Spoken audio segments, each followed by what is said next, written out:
যুক্তরাজ্যে দ্বিতীয়বারের মতো রাষ্ট্রীয় সফরে আসছেন যুক্তরাষ্ট্রের প্রেসিডেন্ট ডোনাল্ড ট্রাম্প। আগামী 17 থেকে 19 সেপ্টেম্বর পর্যন্ত 3 দিনের এই সফরে তাকে স্বাগত জানাবেন ব্রিটেনের রাজা চার্লস। সোমবার বাকিংহাম প্যালেস এক বিবৃতিতে এই তথ্য নিশ্চিত করেছে। বিবৃতিতে জানানো হয়, মহারাজা উইন্ডসর ক্যাসেলে প্রেসিডেন্ট ট্রাম্প ও তার স্ত্রীকে স্বাগত জানাবেন। সফরসূচি সম্পর্কে বিস্তারিত পরে জানানো হবে। ট্রাম্প নিজেই জানিয়েছেন, গত মাসে ব্রিটিশ প্রধানমন্ত্রী কিয়ার স্টারমার তার হাতে রাজা চার্লসের লেখা একটি চিঠি তুলে দেওয়ার পর তিনি এই সফরে রাজি হন।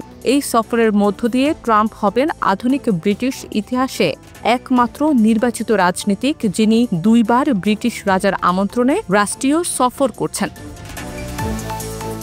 এর আগে 2019 সালের জুনে রানী দ্বিতীয় এলিজাবেথ তাকে প্রথমবার স্বাগত জানিয়েছিলেন। তখন তিনি রানীর সঙ্গে ব্যক্তিগত মধ্যাহ্নভোজে অংশ নেন এবং চার্লসের সঙ্গে চা পান করেন। রয়টার্সের এক সূত্র জানিয়েছে, স্টারমার ও ট্রাম্প চলতি মাসের শেষ দিকে স্কটল্যান্ডে আবারও বৈঠক করবেন। দিনক্ষণ এখনও চূড়ান্ত হয়নি। সাম্প্রতিক মাসগুলোতে 2 নেতার মধ্যে ঘনিষ্ঠ সম্পর্ক গড়ে উঠেছে।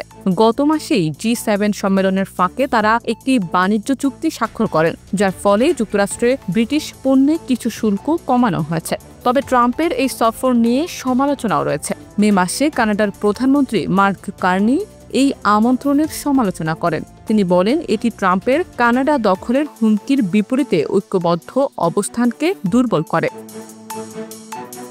উল্লেখ্য, ট্রাম্পের আগের ব্রিটেন সফরগুলোতে বড় ধরনের বিক্ষোভ হয়েছে। 2018 সালের এক সফরে 10,000 পুলিশ মোতায়েন করতে হয়েছিল, যার খরচ ছিল প্রায় 14 মিলিয়ন পাউন্ড। জনমত জরিপগুলো বলছে, বেশিরভাগ ব্রিটিশ নাগরিকের ট্রাম্প সম্পর্কে নেতিবাচক মনোভাব রয়েছে।